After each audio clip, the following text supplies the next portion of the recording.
Married Christian couples, if you're out there today, I want to encourage you to stop scrolling, especially if you've thought that we've got problems with sex, we got problems with kids, we got problems with money, we've got all these circumstances. We just can't help what we've gone through. And it feels like today, it's like all these problems. How are we supposed to work on our marriage? How are we supposed to get on the same page when it feels like all these things are stacked against us?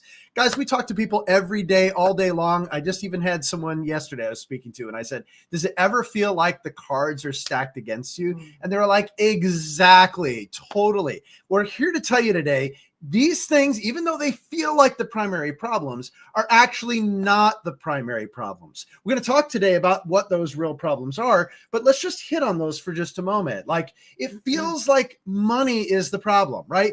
If ends are not meeting, we can't agree about on spending, we can't agree on our budget, and it feels like, oh, we have these the car payment, and then on top of that, the engine blew up, and it's like all these things feel like they're coming against us, and it's like, oh my goodness, how are we ever going to get ahead? How are we ever actually going to even invest in fixing our marriage when all these problems are coming, right? It feels like that. It also feels like we can't agree about the kids. Like you want to, it seems like you want to coddle them, and they need some discipline, and we're coming at it from two different angles. And it's just, if our kids were better behaved, it would be a whole lot easier. Or maybe once they're out of the house, then things are going to just be a whole lot, we're going to be able to get on the same page.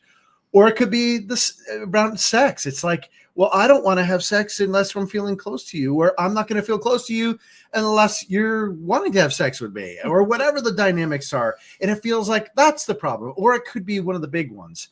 Like I lost my mom, or we lost one of our kids, or we lost, so a dear friend, or maybe it's been a series of losses, or have been other circumstances. And it feels like these are the cards that we've been dealt. How are we ever supposed to fix our marriage? Yeah, it's so true. So many of you probably are out there and you're so tired of arguing about those same things, arguing about money, arguing about the children, arguing about your sex life, your intimacy, right? And especially if it's a blended family, right? Those things can really escalate. Well, those are my kids. Well, that's how come you treat your daughter different than my son, or whatever. And so then it can just feel like, oh my gosh, if we could just learn how to get along on these particular topics. But what we're here to say is you're actually not arguing about the money. You're not actually arguing about the children, or the schedule, or the sex life, or the tragedy of losing one of your parents or grandparents or somebody close to you. You're not arguing about those things. What you're actually arguing about is so much deeper.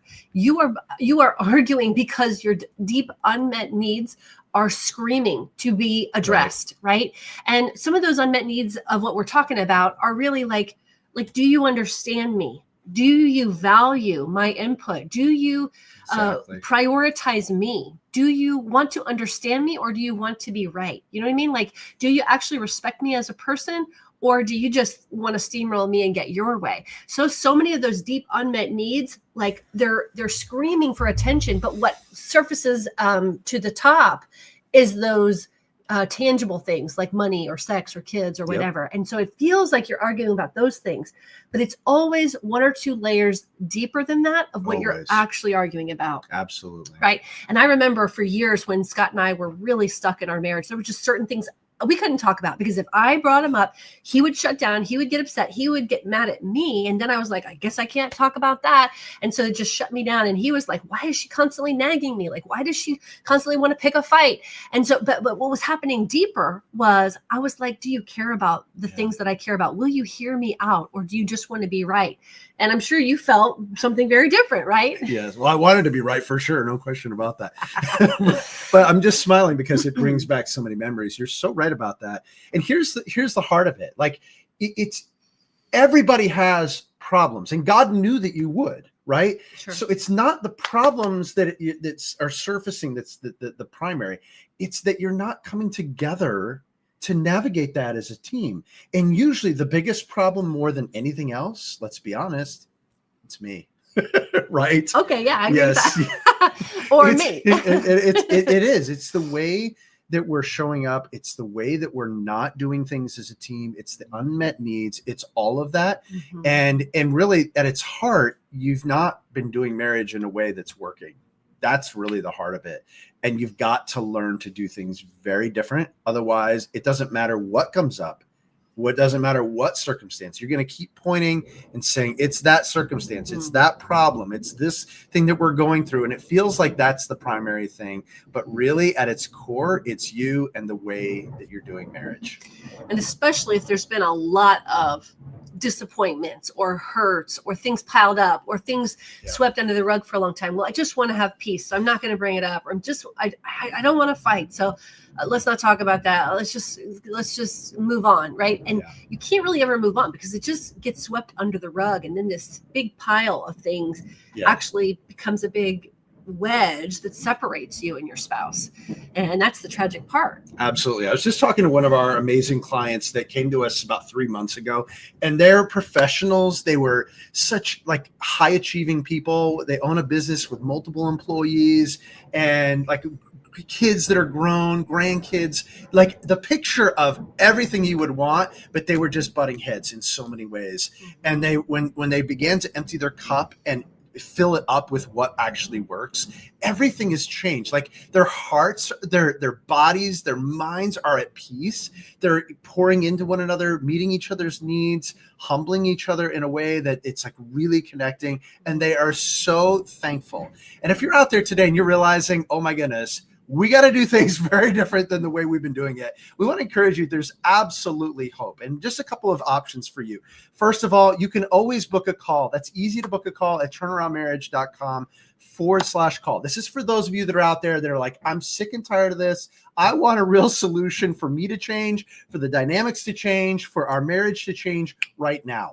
If that's you, go ahead and book a call. We're going to talk about where you're stuck. And we're also going to not just stay there. We're going to talk about a strategy to radically transform the way that you guys have been doing things. That's always out there. Secondly, we also are offering on a regular basis, Rachel, you've been putting together this amazing web class, and tell them about that real quick. Yeah. So we've put together this very powerful web class that is a comprehensive look at how to go from feeling like roommates to passionate lovers quickly without blaming your spouse and without rehashing the past. So this web class is our 4-step strategy to really help you shift out of that, because maybe some of you out there, it's not a ton of conflict because you've avoided a lot of subjects, but you feel this distance and gap, which always happens when you don't resolve things, right?